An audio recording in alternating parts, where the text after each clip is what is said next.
you? How are you? Smile Raya.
Nature's most inspiring material, with countless environmental advantages. Using sustainable wood, reduce CO2 emissions and help mitigate climate change. Plus, less energy is required to manufacture wood products. The only truly renewable building material that can be grown and harvested in perpetuity and can easily be recycled into useful products and materials. Wood, the responsible choice for the planet. Sustainable wood, your natural choice.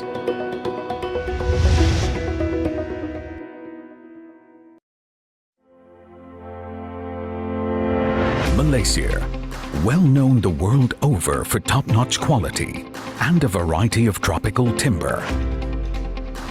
Producing products sustainably and following globally recognized standards. That is the aim of the Malaysian Timber Council, MTC, to continually develop the Malaysian timber industry to become a world leader. Beginning in January 1992, the MTC has steered the growth of the Malaysian timber industry and continues to strengthen its presence in the global timber arena.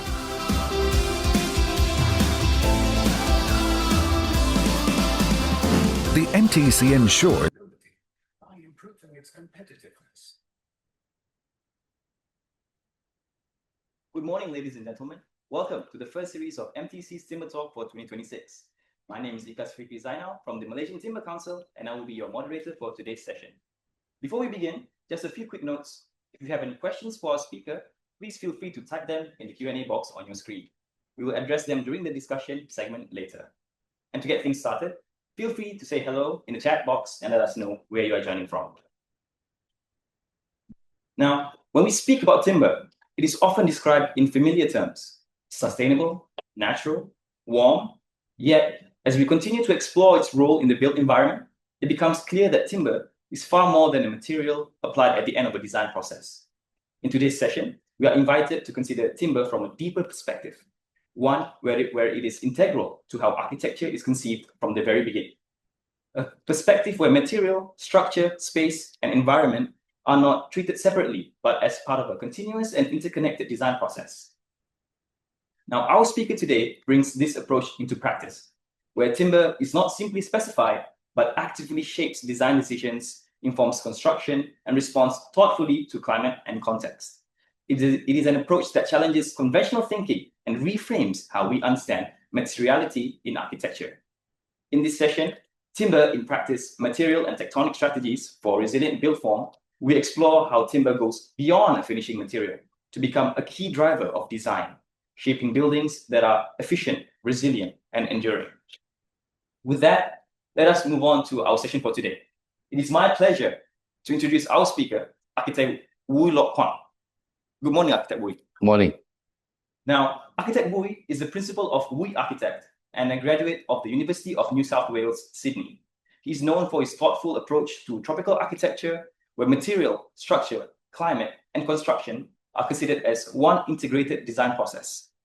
Today, he will be sharing his practice-based insights on how timber can be thoughtfully integrated within hybrid systems, working alongside other building materials to create architecture that is both resilient and enduring. Through this presentation, we will explore how material behavior and construction logic can shape design outcomes that respond meaningfully to both environment and context.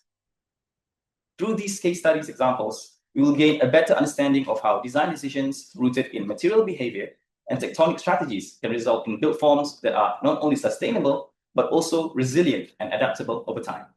So, without further ado, let us invite Architect Wooi Lok Kuang to take us through his presentation. Okay, thank you, Ikhlas. Thank you. Thank you very much. Thank you for inviting me.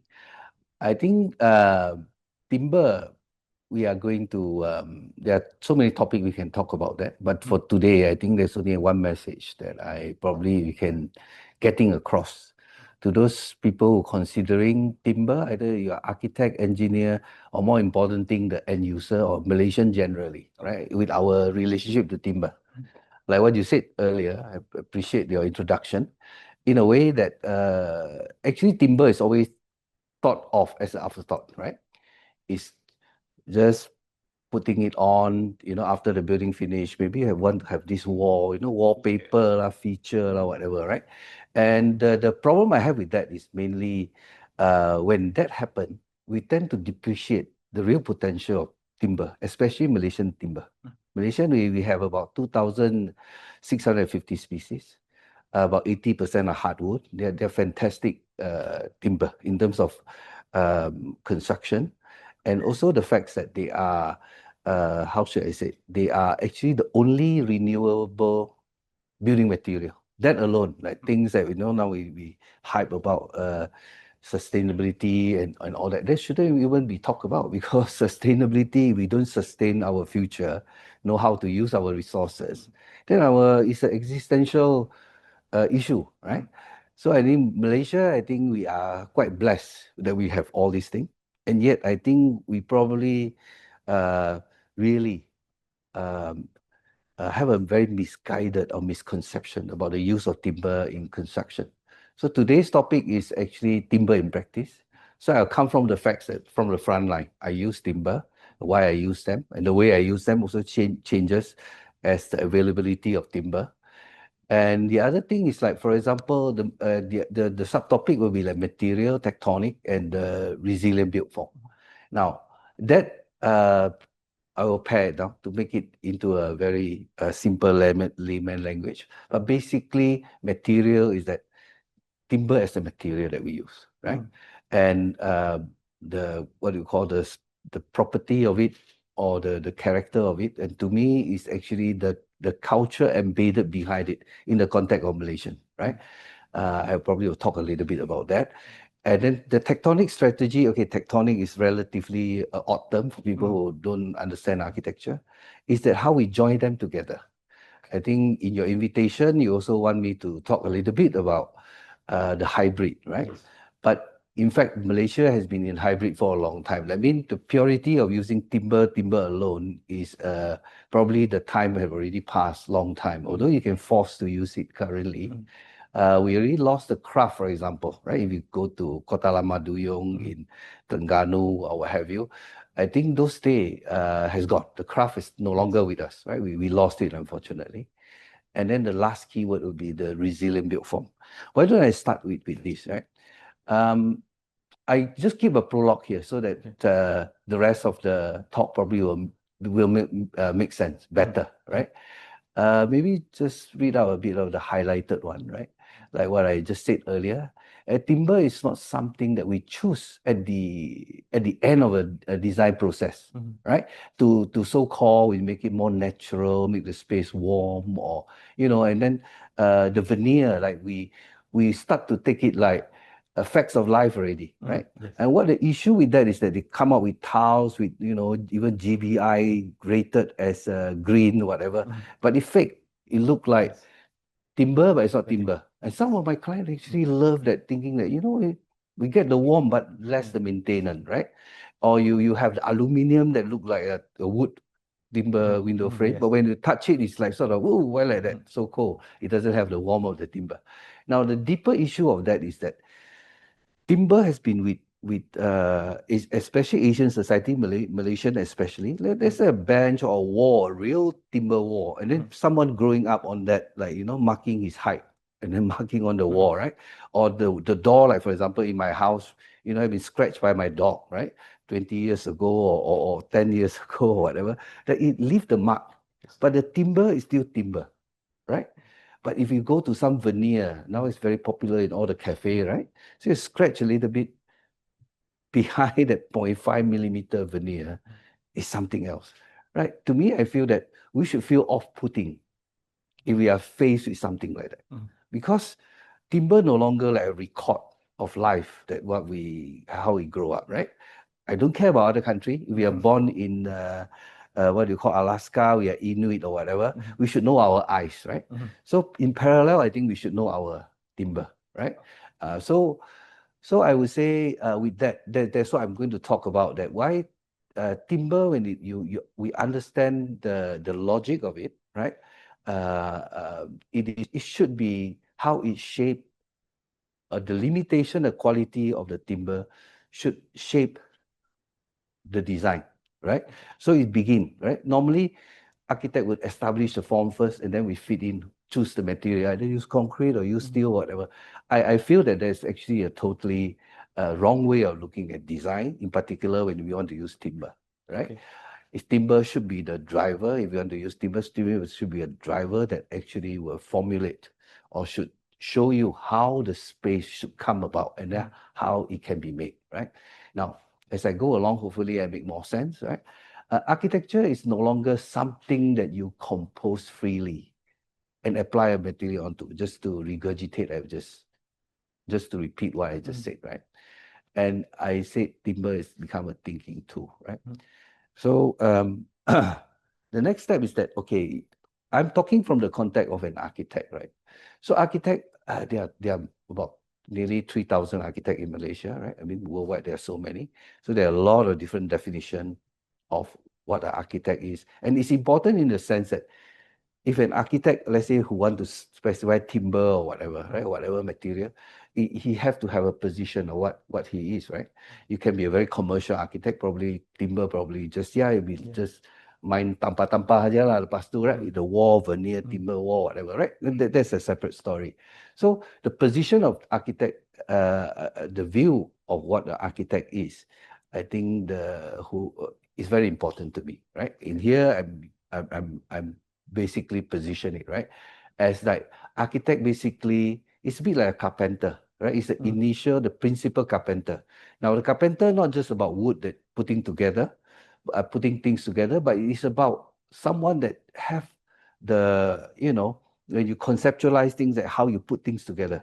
Right? How you put things together also influence what material that you're going to use. And actually the material that probably you feel that is very relevant to you, then you have to discover the characteristic, property, that then you become a more integrated approach, rather than you look at it just after the facts. It comes from the word tecton and all that. I won't go into too much detail, but in a nutshell is that I think in architecture, basically, is about these two words that I think describe it very, very, very well in a way. Like it's relating to technology. Now, all the time we say, our engineer, we want the high technology, the phone come thinner, faster, whatever, what have you. But I would say technology is very important in a way that if we know the understanding of it. In fact, this word, the word first technique, right, is to reveal the potential of the material, right? Why is it important? That when you use a piece of wood, right? I'm not knocking IKEA and things like that, right? Now, for those people who producing mass thing, right? Like why I use IKEA is because IKEA is very well known, and then they are using, for example, larch, pine, and spruce to make the furniture.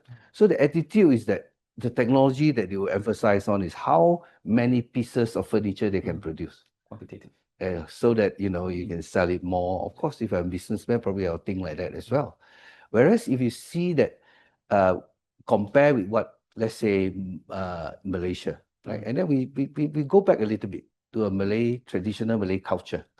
And Kota Lama Duyung, I didn't show the slide here, but for example, right, Kota Lama Duyung, if you go there, you'll notice that there's the edge of we call the the fascia board, and then you have a rafter that come through, and then part of the rafter they just put it out, and then they put a pasak, which is a dowel, right? So it's very common in the olden day because they don't use nail, right? Now, in Terengganu is famous for what? Famous for Terengganu. We have 5 species, Cengau, yeah. Yes. And then the Pasak, they actually use kayu naga, right? I have what you call the opportunity to talk to a craftsman, right? Because he's one of the craftsmen that restore the place. And he was telling me that kayu naga, you can only get it put out of the, right? Then he said, if you let's say what you call if you get a splinter, right, from Chengau, you cry for 1 month, but you get it from kayu naga, you cry for 6 months, because it expands over time, right? Now, why I mentioned that is that it's the craftsman or whoever, right, over the years, they've been living with timber, and then they take the trouble to understand the potential in every wood, that it expand or whatever, right?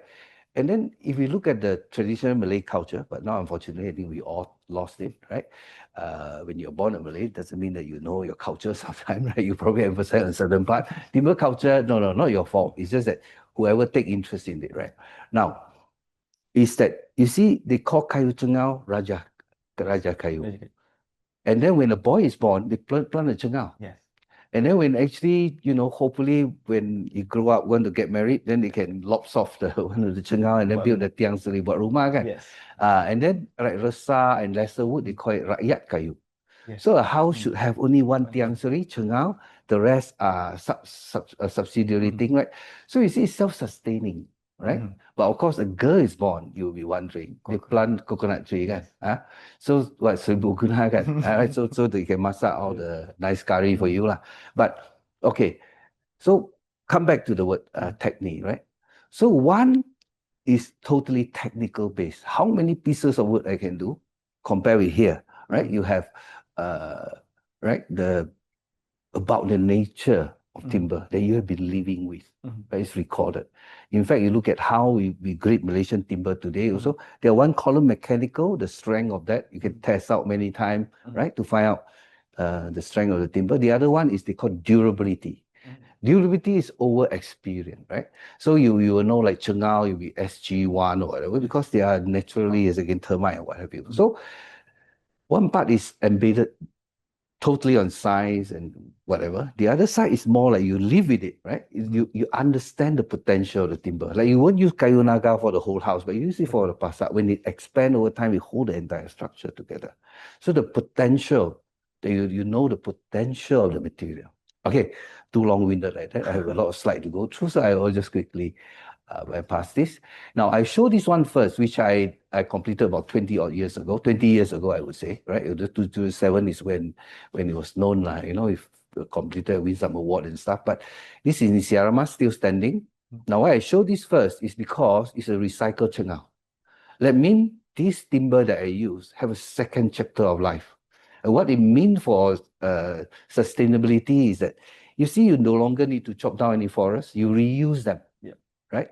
So I think that also the keyword of my topic of today, resilient. That means enduring. If you know the potential of the material, right? You use it, you reuse it, right? So, okay, a bit too much of positioning today, but mainly I said it's not applied. I mean, you don't go and pretend it's, what do you call, you print the wood grain on a piece of aluminium, you call it the, timber window frame, so it's not applied. It's not symbolic also, like, oh, I want to represent something. Yeah, but sometimes symbolic, okay, it can be a bit misleading, but if you say, like my house, actually, I have a tiang seri, which is going to go into a bit later, but if you have certain meaning behind it, it's fine, but you just don't use it for the sake of using it, and not decorative. That one I hated the most, because you sort of depreciate the idea of Malaysian timber, right? The quality and the potential of Malaysian timber. But like then, what it should be, it should organize the structure. Like this one, all the column are cengau. They are actually of certain size that carry the thing, right? And then you notice that you pare down to a very small sizes, from 8x8 timber to 1x2 timber, inches, sorry. Okay, 200 by 200, or you have what you call 25x50, right? So it actually, it filter the climate when it become the smaller size, right? Like screen like that. I will have a lot of example later to show you. And then it shaped the space, meaning we can let light to come through, but it's facing south, so it's not so bad. And then we can use a latest technology to actually create a few iteration before we make it. Like top one is actually is the simulation, right? So what it means that we can always use a current technology, digital technology or whatever, to actually make sure that inventory that we have is not wasted, right? Now come to my house. My house very important to me because for all architects, I think they should build their own house because you see, before you can inflict all the things on your client, I think you should suffer first, right? So you will notice that my house, actually I experiment a lot. I will explain a bit later. Like I use local brick, which is a brick is only about 20 minutes from my house. Again, I won't say that, you want to come out with a high goal of, sustainability, less transport, less carbon emission. Forget about that. It's your wallet, right? Yes. So if you get the material locally available, why not, right? Yeah. So that is the idea of my house. So I could have used stone, whatever, forget it. I'm going to use just brick, right? So, and then the worker will be all local, right, at that time. But now we rely almost all on overseas worker, but nothing wrong. I mean, this is how things work out. So this is, if you notice the center plan there, I start with the point, right? Because I actually grew up in a kampong area, 90% Malay community, right? I help out my father in the Kedai Runcit. And then I go to know Tiang Sri when I was very, very young. Because I noticed that my Malay customer or Malay guest, my father's friend, when they built the Tiang Sri, they at that time have a ritual, you have to buy certain cloth and things like that, and kemeyan, whatever. So I was always curious, right? So before I raised the Tiang Sri, of course, fast forward when I become learning to be an architect, I noticed that it's a very good sociology almost, right? Okay. Like it's just young couple, like you have to establish themselves a new house, kind. Then the whole kampung gotong royong recognize this as a already grown, already no longer children or whatever. So this is my own interpretation, right? So I find that the rising of the Tiang Sri or have a genesis for the house is actually very interesting. And so also you see the Tiang Sri is actually measured against the measurement of a woman, the Ibu, right? And then they use the pa, we don't use metric those days. Yeah? So end to end, if I were to stretch my hand like this. So how many the pa is this Tiang Sri, right? Okay. So it's very interesting. So who is in charge at home? You know lah, home minister kan, ruang ibu. So they call ruang ibu, never ruang bapa kan. So what I'm trying to say is that it's very interesting. You got a lot of embedded culture and things like that, right? Even modern house now, I notice got a lot of client. The one in charge I always talk to is the wife, because they are I don't call them housewife, they're home minister, right? So I think olden day, the Malay culture already have it, I think. So now, back to my house here, it's actually, I use the Tiang Sri, then I use Chengau as a Raja Kayu. The rest of my secondary one, I use yellow balau and all that. But in the process also, like those forming, those little batten that you see, right? Those are like our lesser wood, like Meranti is always used, my contractor at that time, they would call it kok chai, I mean little batten, right? Then they guide my, the wall, right? To form the thing. Then just now we talk about like today you asked me to talk a bit about hybrid. That's hybrid already. So it's about timber pairing with brickwork, right? So but being nature, and nature is very interesting, right? So you see the Tiang Sri going up, and then the secondary, those are what you call resak and yellow balau, right? Now in Malaysian, okay, this is the thing that we can improve, right? Like for example, resak got about, it's SG4, right? But it got about 200 subspecies. Now industry is sometimes we have to be very careful lah. Otherwise you kena kelentong, You don't know, they sell resak, they just simply give you some other wood. It's very hard to tell, but I think working with MTIB or whatever, you can get a good grader to grade it for you lah. So, but in a nutshell, what I'm trying to say, we should use timber as appropriate, almost like following the embedded culture, Raja Kayu and Rakyat Kayu, right? Don't use everything Raja Kayu, right? Unless you got a recycle one. So, okay, this is like, of course, I also believe in technology, how it can save me using timber. So at that time, I live in this house about 20 years ago. So this drawing probably about 24 years old. It's still old AutoCAD type, but it's the first time the AutoCAD also can do some 3D thing. So I can find out, my 21 segment, how much wood do I need, how long, then I can order the wood according to my length. And then this part is very important. We also want to save our forest. So sizes that I would emphasize on, it will be like 2x4, or 50 by 100, right? Because if you go to Terengganu, you want to buy Cengau, you want to buy wood, it's 2x4 or 2x5, or 50 mm by 100 mm or 125 mm. It's called normal size. But when you go outside of that, they call casa. Then the price also will jump like crazy, lah. Right? So if you want to use wood, and those listeners who are architects want to use wood, maybe they should consider that aspect, lah. And then computer help, lah, in terms of saving, right?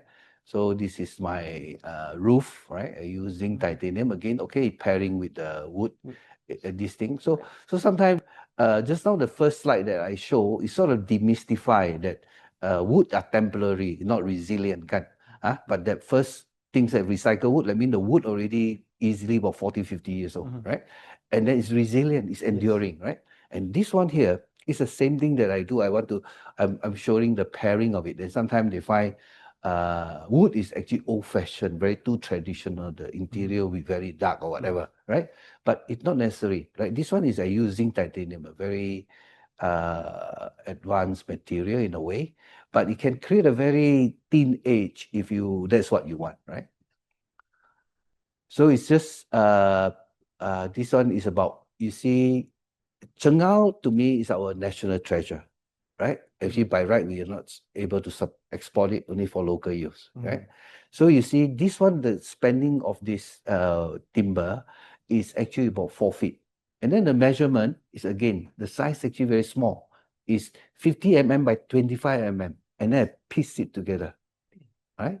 So what it does is that you will see the potential of this timber, right? You cannot do it elsewhere. You cannot use Douglas fir or spruce or anything like that, right?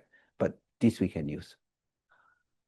Okay, so a bit of a, shouldn't reveal too much of this secret, how I support it, because my house visited by a lot of students. They're always wondering, sir, is it strong? You know how to support it? But actually you can. That's why the beautiful about, well, once we understand our timber, right? Then again, this one pairing with brick is very interesting. So sometimes as architect, we nak cari pasal sikit lah, we don't want something standard. So I create this, my master bedroom, like a leaf-shaped roof. So I don't want to have any horizontal tie, metal tie. I want it to be clear. So what do you do with that?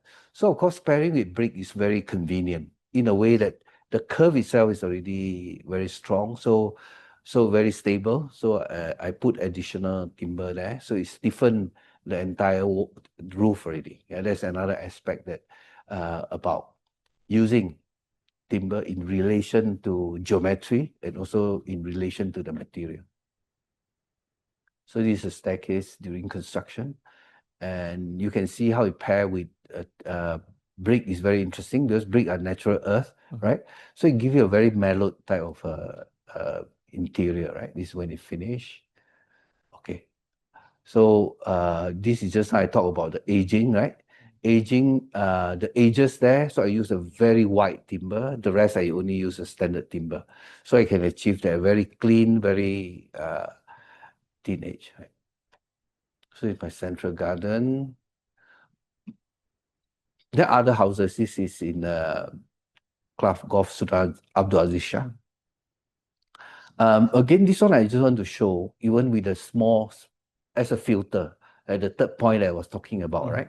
So because our timber, when we use outside, we make sure that it have to be enough cover on the top. And then these are all Cengau. So these are left and right, actually is the two sun suite, so they can open the timber, go straight into the water. So it's a bit of a fun you can, in design. So this one is that when you use a fine timber, it acts as a filter, and then you normally put it on the outside because you want to stop the heat on the outside, not on the inside. Then I progress to something a bit more adventurous. This is in country at Damansara. What it does is actually, I'm just showing the, biji getah there, because it used to have a lot of what do you call, the rubber tree. But unfortunately, when I found it, it's too infested with termites, so we have to chop it down, right? So, but in a nutshell, what this one I'm going to show is, again, is a hybrid, right? But I want to tell you the narrative behind that, in the sense that just now I said, I actually see the roof as totally all in timber. But I have problem with the central spine because the three-dimensional curve, right? And at that time, there was I think frame, there was a late Dr. Tan Yu Eng. He's expert in glue lamp. So glue lamp can do this, right? But unfortunately, it's chicken and egg. Like even today, we only probably have one in Glang Patah, right? We are not using it, right? But glue lamp is nothing new. It's, many years already in Europe, right? So I was thinking of trying here, but I can't because it'll be too expensive, and then to go through the testing and whatever, it'll be taking too long. So what I do is this. Again, at that time, I still use what do you call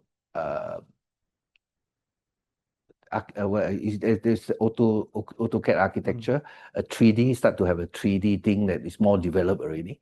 This about 10 years after my house, right? So what I do was that, you see, our local worker, right? They are not computerized or anything like that. So definitely I have to communicate with them, right? In how do you do the center, what do you call, we call it the reach, right? So I do, in the top right-hand corner, you can see, I have to mark for them every 4 feet. I ask them to put up a batten to support the central tube, right? So of course they will be like, not very sure whether this architect don't know what he's talking about or whatever, right? But of course, when they follow me, and then they got it done, right? They themselves are, suddenly it's like moment of epiphany like that, right? And then they of course, the trust on the architect will be a bit more, like this architect know what he's doing, yeah. So then we put up the roof, and this is how it looked like from the top, and I use yellow balau, right? I think a bit. All right, so this is when it come together. And again, this one to show you how it pair with the concrete as well. So when you go up with the gray color, somehow it just lifted out the yellow balau, right? The wood grain. And the other thing in these particular things that you will notice, they are not parallel, right? The top and bottom, they are not together, right? So, but with the technology, right? And a bit of using this reach, you can achieve that, right? So timber, it give you the sort of flexibility that you want to do, right? So the other point again on resilient, on aging, this 2010, right? The front there, you notice the stone. The stone is actually I fight with the developer a bit. This developer is very bad because we dig the thing and then the rock coming out, and then they want to charge us to store the stone. So I said, no, nothing doing. We just put it across the road. Then complain, but never mind. Then we put them back, right? So when you put them back, then the growing thing like that, actually I love the moss that growing there, but not all people like it. But until they go to Bali, you notice that they charge the Japanese, in Mutilan or whatever, right? They charge about 3,000 a night just for the Japanese to enjoy the moss garden. So it depends on how you market it. Just like eventually you market the timber, kan?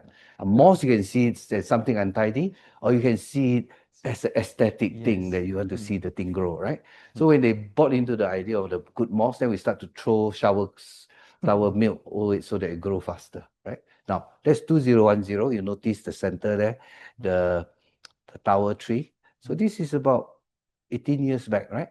So the external are all used chengao, right? The screen. So you see the tower tree got very tall already, isn't it? And then even the moss, right? So it looked like it really anchored to the side, right? So these are the value, right? If you were to see timber as just something you paste on the wall, I mean, how much have you missed, right? The potential of timber. Okay. This one because commemorate my good timber guy. Unfortunately, I lost him during COVID. This is a house, a smaller house, And against with timber, it can act as a filter as well. Like for example, this is actually filter the sun, but you follow GBI, they will minus P point because I get light from the top. But I just love Malaysian climate, right? So I still don't want it to heat up the house. So you see the screen here is actually what do you call a result of the filter, right? So I create a central street of sort, right? So this is in the daytime, right? And then the hanging seat that they come down, you know.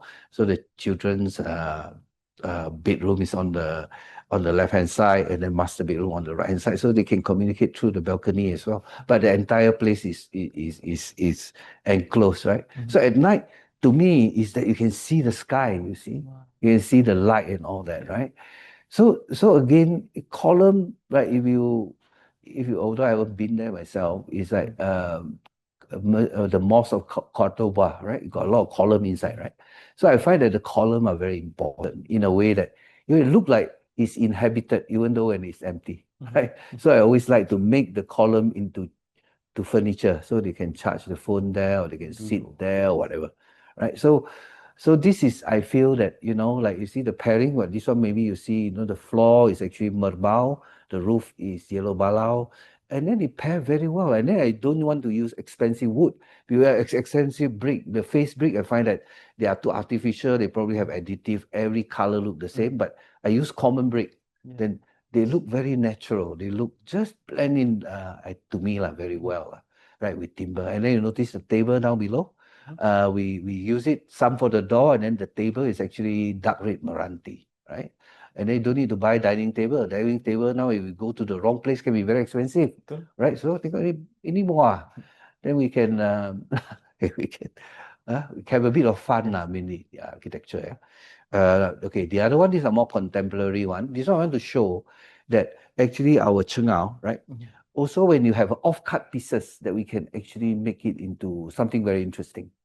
Now, this one, the story behind this is again not just material, right? It's embedded in culture. Like this particular one, it's not that I created this layout. It's a very effective and common layout that works in our tropical climate. Let me courtyard at the center, right? In the olden day, if we go to kampong, they call gajah menyusu when they want to have. You notice the traditional Malay house never so big.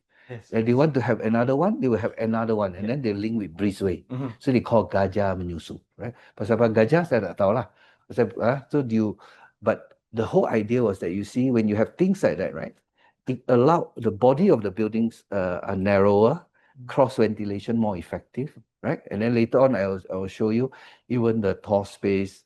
We can do it in a what you call in a very effective way, right?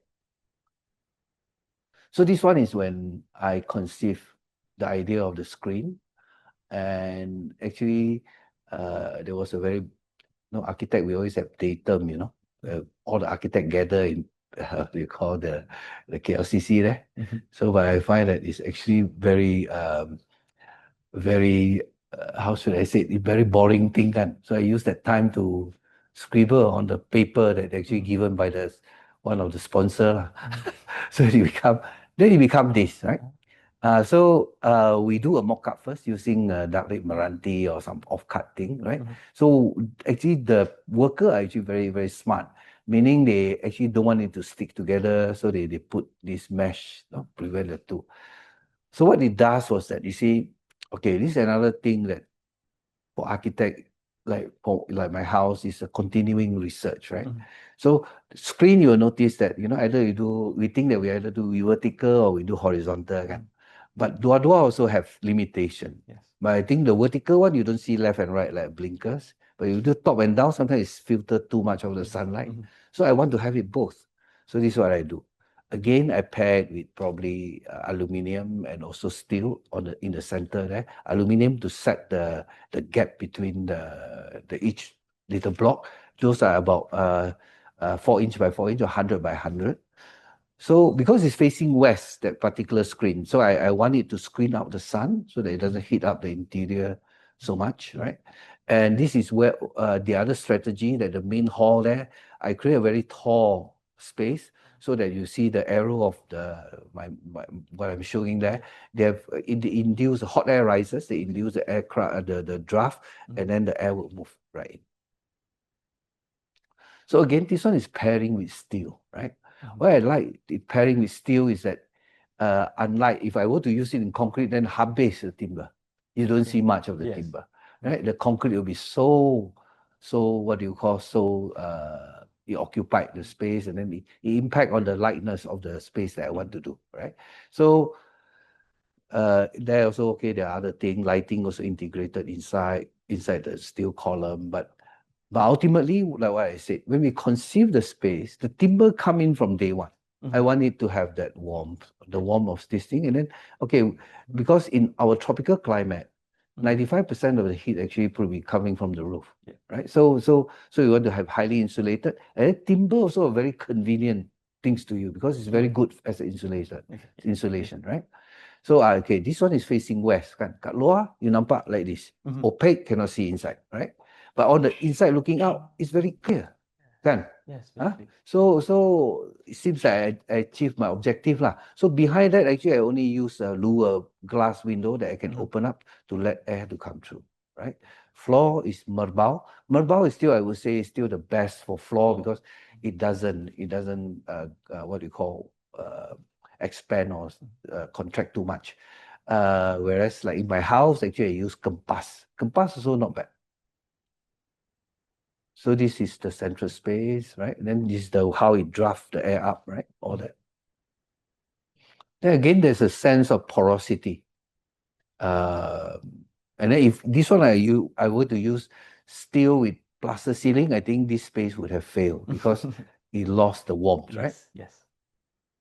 So this client of mine, the floor I use East Malaysian Belian, right? So they actually like to have makan outside, especially breakfast, right? So it's become a very open area on the inside.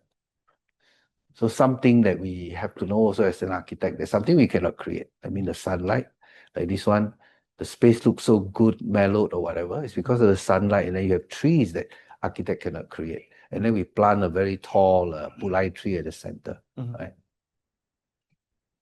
Again, staircase, and then this one again you pair it with this is I use only Meranti, dark red Meranti, right? But when I come to stairs, I really love it because I want to make it lighter so that the air can move right through. You just imagine if this one in concrete, first it's probably very hard to build. You cannot build, right? But this one, the air will move right through. Nice Ferrari. So, okay. Then after this kind, very happy I did the next door house. This one is more steel than timber, right? Yes. Again, like what I said, it cannot be using steel alone, right? Although the principle is the same, I make the floor, the air can move right through, right? And then do bench on both sides. This one mainly for the friend when what you call the relative when they come from East Malaysia, they can sit and then they can like use the entire deck as a sleeping area, right? Sleeping. No, there's a room proper already. Let's say you come with a crowd, kan? Boleh tidur je lah, kan? Then the other one, this one is probably more again, I would say I start to experiment with different species of wood. Like I say, we got 2,650 species. I think we will be wrong, like what you just said. We don't use chengau everything. You know, like a country, you can have all Raja, you know, some Raja and then more this one, Raya. So this particular house is a bit like concrete, right? A concrete pairing with a timber bit, right? And again, I like the lightness of a steel that can actually show off the timber. Like in this particular case, it's not the detail that you see conventionally, right? But the whole idea was I want to do a bench that look like floating in a way. It's light that you see inside out very quickly, right? I mean, very easily, very gracefully. So this is when the steel going out. So at night when it's done, it's right next to the golf course, so they can sit there and then look at the golf course, right? And the central one I use Nyato, right? And then I use very thin. But when you use Nyato, of course, it's susceptible to termite and what have you. So what I don't have a good slide here to show you. Behind that is your steel work, right? So steel, right? Like this one, the termite cannot go through the steel, like column, Mhm, right? mhm. But I also, recently, quite, what do you call, quite surprised when I noticed that actually termite, they work 24 hours. They can put tunnel on top of the steel, right? Oh. Yeah. So termite is like vampire lah. They cannot see the sun lah, kan? So the idea was that I thought with the steel you'll be safe, but not always, right? But then maybe leave the lecture to another day lah. So, but in a nutshell, when you have a separation, you actually have this this sort of effect, right? So it's when it's done. So again, nowadays I think building actually look good when it's in hybrid, meaning we don't I'm more for balance than purity. Right? I will not set out that I want to do all what do you call timber building for the sake of using timber, no, right? But I would say it depends on your conception. Again, I think those timber or whatever material should come in at the point of conception, not after that. Not you I got draw already, say, oh, what I'm going to use for this. No, I think it shouldn't be like that. So this one is finished. And then when it's done, even the staircase is, I won't go into too much of detail. Same idea, lightness of a steel plus this thing, right? So you see, it doesn't interfere with the space so much. So when they have a singing session, I was invited to his house when he sent off the South African this thing, and then they love singing. So the living hall is more like a singing corner like that, like karaoke corner like that. Okay, this is a bit more adventurous one. Again, this is next to Bukit Raja Reserve there. So the curved one is the building. So okay, cut the long story short is that the client come to me when he already have the idea to build up the entire site. I said, no, you don't want to do that because next to the forest. So you want to make your house look like it's actually part of the forest. Yes. So at least on the inside lah. So on the outside, I still say you still can feel secure. I'm going to give you a very forbidding front that people don't know what it is, right? But when you go into inside, it's different, right?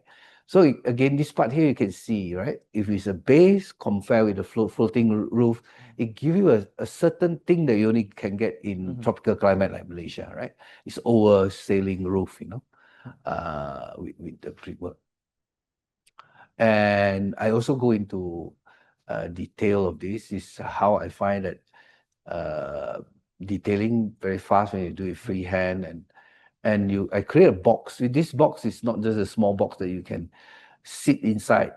Every room when I frame the view. See, this is a bit like how I look at timber in a way, right? Like they have a beautiful view. So I have a big debate with the client as well. The client said, well, it's glass. Why do you need to do this thing? But I said, to frame the view is more powerful than having the view everywhere, right? So this is when I'm sitting in the roof, this is how big it is, right? It's actually 2 meter by 2 meter by 2 meter, right? So again, like when we look at timber, we have to know how to frame the timber in the usage of our entire construction industry. Never use it as an afterthought. Make it the main player, right? So this is how it is done when it's done. Actually, it's very open on the inside. You look right across, right? And then there's some part I want a large span, so it cannot be just, it's just go by itself. Okay, so those columns that I'm going to show you in the detail a bit later is actually, I have to embed the steel inside. Then I use the leftover when they do a plywood, then we have concrete to line it on the outside. So it is a bit like a composite column. Yes. This is a bit too go by itself already. Okay, now this is what I mean by the forest. And again, timber, steel, timber, right? So it's not so much that you want this. I want a layering of space, right? So that come from the concept already. And then definitely I already have an idea what I'm going to use there, right? So commercially, you also can use. This is in Serdang. You also can go and visit. It's also quite popular, it seems, right? So again, the same thing, the same principle that I play there,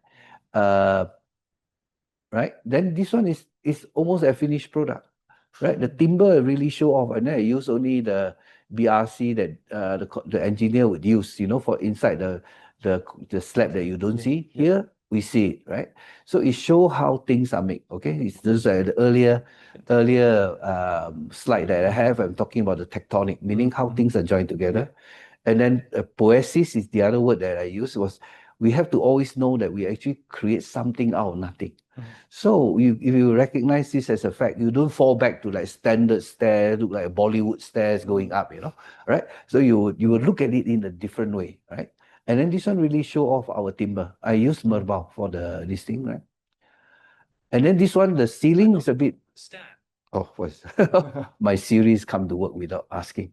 And then I use a Meranti only to actually filter off. And then I use a standard BRC wire to actually, as a support, right?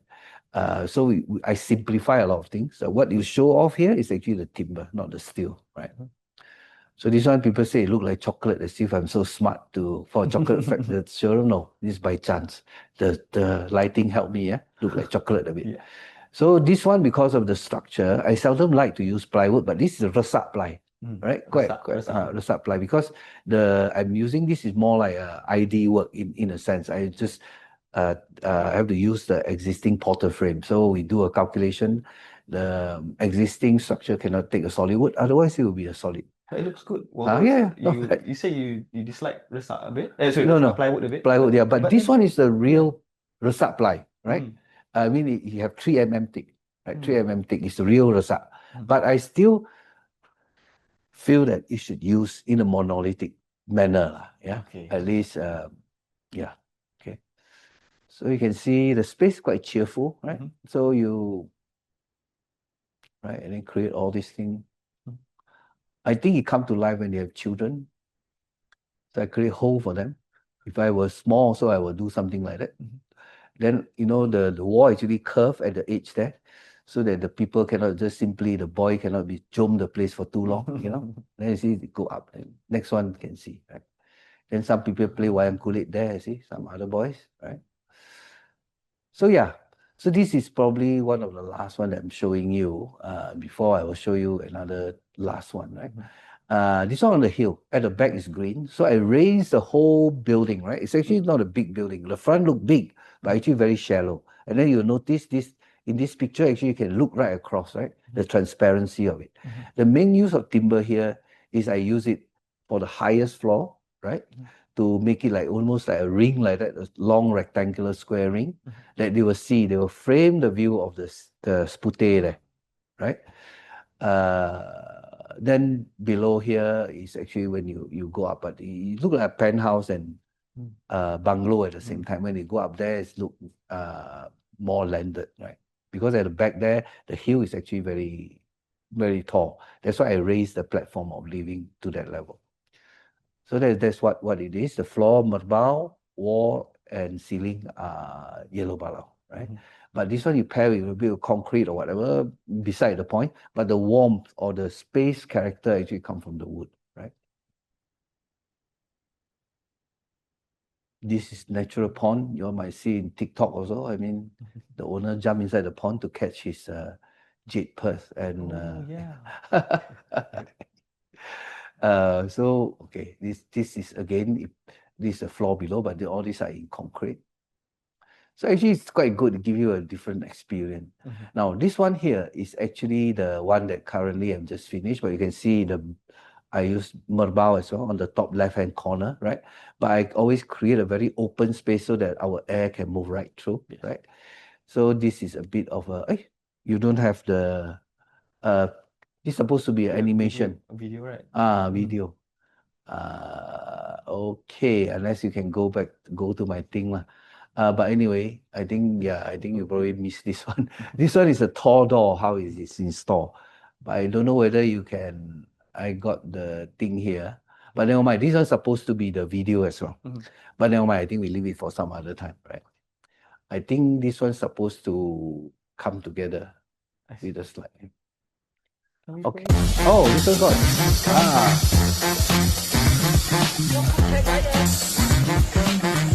This one will show you the hybrid one thing. But this is the 16 feet tall merbau, solid merbau. this video to the credit of my contractor lah. Why he choose that pop music, I don't know. But this one is because it's facing the hill. So I have to create a very tall door to actually every morning come out to address the hill. Right? They actually do a protest there when the authority tries to cut down the development. So I think the hill should stay. This is Baria. So and in fact, this is what when we use wood, we have to be mindful as well. I think we have to start the community like in fact, I think NTC to sponsor a bit to the community that actually go for plantation wood, like awareness of timber. Then we don't simply cut down our forest. Because in Selangor alone, I think our green is getting smaller and smaller, right? So this is the last one, right? I see whether this one work or not. It doesn't work. Can Oh, this one tak jadi, tak apa. The top there supposed to move. Yeah. Okay, never mind. So that will probably end my thing. Yeah, about an hour. So can have any question? Thank you. Thank you so much for that insightful presentation, Architect Wooi. We are truly inspired by your works just now. Now, with that, let's move on to the Q&A session. Sure. Now, for you who are listening in, I welcome any questions for our speaker. Please feel free to drop them in the Q&A box. And we will also be looking into the comment section to address some of the questions. Now, I have a question for you, Architect Wooi. Yeah, sure. And I believe this is answered already through your presentation, but when you deal with timber, I believe you've mentioned before that there are constraints. Because you have to deal with span joints, with layering. Then, how do these constraints in timber actually create design opportunities rather than limiting them? I think this question can be framed in a different way as well, right? Because all material would have its own limitation, right? But you notice, like for example, small space, it could create an intimacy in a space, right? Okay, if you look at KL alone, or you go to Penang, any shop houses, you'll notice that they're about 19 feet or nearly 6 meters end to end. You know why? Because there's a span of the timber. Right? So it is actually, you'll notice all the floor are actually in timber. Or you go to Chinatown there, you also can see, right? But I would say, knowing the limitation, it will allow you to have, I wouldn't say unlimited, like use the material in a more creative way, right? Just now you see through my entire thing, right? Like our human body is what? The maximum we come maybe 6'6", but very rare, like me 6-footer, kind of. So, but like, you look at, I deal mainly with residential design, for example. You want space to be intimate. So the larger the span doesn't mean that it helps you, right? And then with the hybrid, well, that's why I say when you know the limitation, when you have a hybrid, let's say a timber, right? With the steel, for example, it will bring other possibility. So you actually enclose a larger space, or it gives you another way of looking at space. Right. So following up to that, what about if we were to use timber in purity form? It's just pure timber instead of a hybrid? I would say that's possible, right? That's possible. But I like what I said, is how you see timber, right? How you conceptualize something in timber. Like traditionally, you see almost all in timber, like Kota Lama Duyong kan. So like, for example, the sizes, everything is fixed. To me, there's nothing wrong with that. But you might end up, like, for example, the interior might be a bit too dark because our tropical wood tend to be very dark, right? So, but you can overcome that. I have seen that things that actually are very well handled. Because timber as the material is actually, they call light mass. That means it doesn't retain heat. Right, so it actually it's quite good for our climate, but it have to be well shaded, right? So also you don't want to expose it like that. Like knowing the limitation also very interesting. Like Kota Lama Duyong, right? Another story from the craftsman was that you see when they do a plaster wall, right? They're pairing with a plaster wall, but you know how they make the plaster wall? They collect the kerang, the shell, kerang. You know the cockle shell, cockle shell. Then they burn it. Right? And then they pound it. And then they add egg white, egg yolk, They said get the white to make cake. So they mix with pigs and then use egg white to make it stick to the wall, right? So that's where the white color come from. And then the wood, even they use chengao, they will pound cinnamon. Then they will take the cinnamon, then they sapu on the... Is it for it to be darker? No, as an insect repellent. Cinnamon as See, the olden day, they don't treat the wood like crazy. Like now we use CCA, but Malaysia, I think, should ban already. So you LOSP. Now, what happened is that you see cinnamon, egg white. So when they finish, of course, this not come from the craftsman, but I can imagine cinnamon and egg white. What do you get? It's like masuk cake shop, right? Cake shop. Wow, smell very nice. Right? Fast forward, right, to all the veneer that we use. How do you glue the veneers to the chipboard? Formaldehyde. All those harmless urea, formaldehyde, whatever chemical. That's why you got a sick building syndrome. You notice when the house that is finished, that's why something I want the interior to take note, not to use that too much. Right? You always use that all finished already. You notice that when you go into a freshly finished with the industrial cabinet or whatever, your eye will turn red because all the emission of the chemical. So there's a word for it many years already. Sick building syndrome. Olden day, if we take the cue from them, you walk into the cake shop. The other one, you go in and suffer the chemical. So there you go. So there's questions from the audience. Did you encounter any issues on shrinkage and swelling of the timber application, especially those placed outdoor? If so, how would you overcome this? Any schedule of maintenance being practiced? Actually, that is a very common question. Everyone before they use wood, they're very scared of that. Right? So to me, I say you have to know your timber lah. Even now they call composite engineering timber also. They koyak also when you do outside. But Malaysian one, we like, for example, if you go to East Malaysia, I've seen Belian, right? It's been used for like more than 20 years, right? And then they have Belian roof tiles, right? Belian shingle, right? Last time it was the Renaissance Hotel, but that was about 30 odd years ago. When I was there, it was already 20 years, the shingle, right? So it's your knowledge or your understanding of the type of wood to use, right? And generally when you use outside, right, the thing is that you make sure there's a gap in between because sometimes all these hardwood, they also cannot have too long a time for the water to accumulate. So they call wet rot, right? So you put a gap, and normally what would I apply is that I make sure the floor is either percolated or well drained. So there's a gap between your wood and whatever substrate they're going to use, so that you don't get the wet rot Then then the air can, there's equilibrium the air move down below Like sometimes they use it like, for example, shrinkage or whatever. I know there's a palace in Brunei that they use the wood. They already kiln dry to 12%. I put in the palace because it's fully aircon. It still shrink because what happened is that it's 9% outside. So the different definitely you'll shrink, right? So knowing your design, and also you have to do that. And on maintenance, generally, you see, that's what people don't want to use would have to be maintained.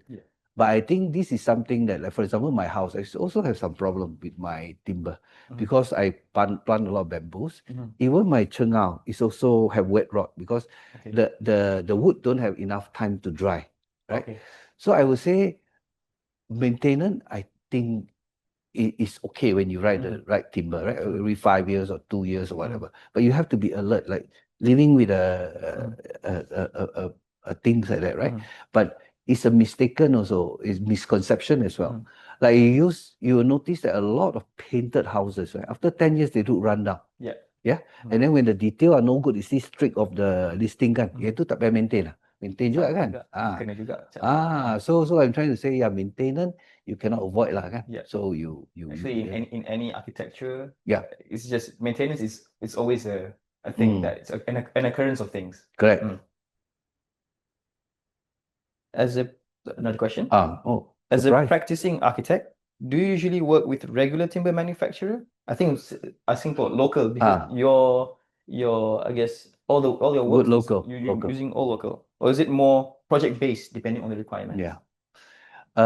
You see, that's a very good question as well, but somebody needs to take it up. Like what I said, like about 30 years ago, probably, I was revising the specifying timber with Malaysian Timber Industry Board, MTIB. At that time already, I have this issue, right? So the question is that a lot of the time they don't know what they specify is what they're going to get. So in fact, I suggest to the sawmiller, Okay. right? They should have an inventory, have a website, park under MTC or MTIB or whatever. I don't really care. So all this specifier the architect can go to and then see the inventory. What are the timber available? And then okay lah, what are they good for? Whatever they have to come from the architects, you know, to know the timber lah.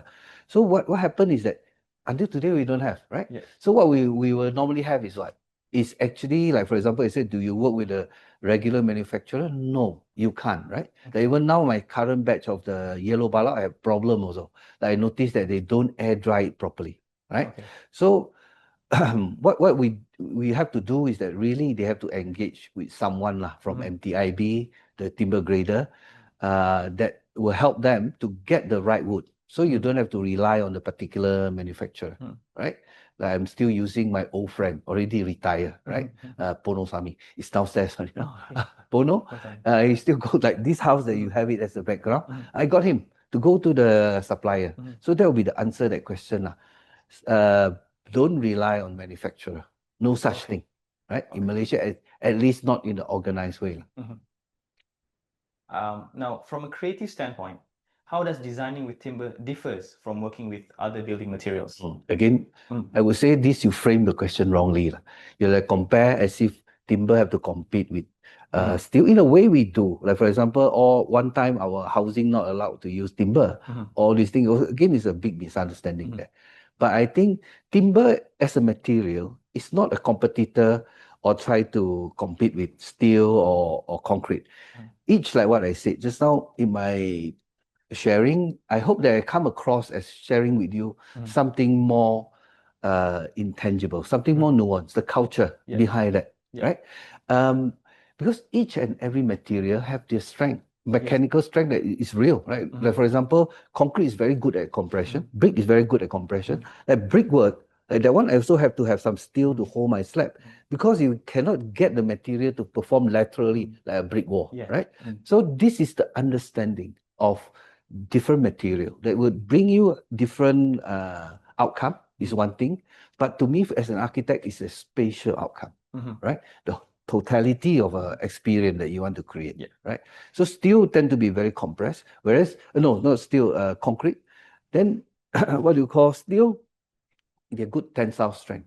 They create lightness. So when I do a hybrid like that, I use that to each strength, right? And then the totality is still the holistic approach is still the most important. I see. Now, from your experience, how can timber drive greater innovation in architectural design, not just in terms of aesthetics, but also functionality? For example, how does working with timber open up new possibilities in spatial design, in structural systems, or the way buildings respond to the environment? I think it's a very difficult question to answer because it's limitless to me. I think if you combine, right? And then worldwide, you can see a lot of creative architects in the world, right? My personal favorite is called Hiroshi Naito. In Japan, for example, I like the way he used the structure, glue lamp. Like for example, glue lamp is nothing new. I wouldn't say innovation as well. But unfortunately, we have a bridge in frame and then that masjid next to it, right? 1972, right? Lepas tu dah tak ada, hilang dah. Yeah. So what I'm trying to say is that we already with this thing, but of course it's a larger issue. We should have another talk on that and get some right expert to talk about the issue. Like for example, Mactan Airport, the NTU in Singapore, they're using laminated, but I will not advocate to use our chengao, beautiful chengao, or our resak even, and then to cut it down small pieces to create remina just so that we can have a mass engineering timber. I think that one crazy. But alternative would be, it should be actually start to have a plantation wood. Choose the right plantation wood. And then use the fast growing one. Then we can use that. So, but that also is not so simple as that. I think when we look at the totality of things, the soil composition, why we have chengao only a lot in Terengganu, for example, because soil composition, we need a certain diversity. So this one, you need a more comprehensive study with the right expert, so that we don't, just for the sake of plantation, you'll be making the mistake like palm like that, right? It's very injurious to our forest, right? So we have to do it in a very sophisticated way lah. Huh? Yeah, I see we usually use I guess timber. Yeah. But what are your thoughts on, I guess, other materials that looks like timber? That's what I'm saying. Like, for example, the tiles, right? They have tiles to like timber. I got one potential already, my client. You very proudly show. Last time I used, chengao, then now use tile, I don't have to be dead, right? But to me, it's a philosophical, and like what I said just now, I use the memory of relationship, our memory with the material, for example, right? If you go to, say, Kota Lama Duyong, everything that imperfection inside that place tell you a story. Everything is real, right? So if you use those like veneer, right? I hated sometimes veneer is the real wood, the real veneer, and then sometimes more expensive than our solid wood. So when you have a veneer like that, then you're going to say, you scratch it already, no more wood, right? So what I'm trying to say, you just imagine you have a child growing in a real timber house compared with the comparative one, right? The real timber house, if the column is a real column, they probably mark the height on the column, you still see the marking there. So you have to look at our relationship. When we create architect, we create a habitable space, right? We create memory, right? Fabricated thing never give you memory. Okay? All right. Now we have come to the end of today's Timber Talk. On behalf of the Malaysian Timber Council, I would like to extend our sincere thanks to architect Wooi Lok Kuang for sharing his valuable insights and experiences with us. To our online audience, before we close, we kindly invite you to take a moment to complete the feedback poll. Your feedback is important to us and will help us improve future sessions. MTC will continue to organize more seminars and sharing sessions, bringing together industry experts to discuss key topics in the timber industry. We truly appreciate your participation today and hope to see you again in our upcoming session. With that, thank you and have a pleasant day.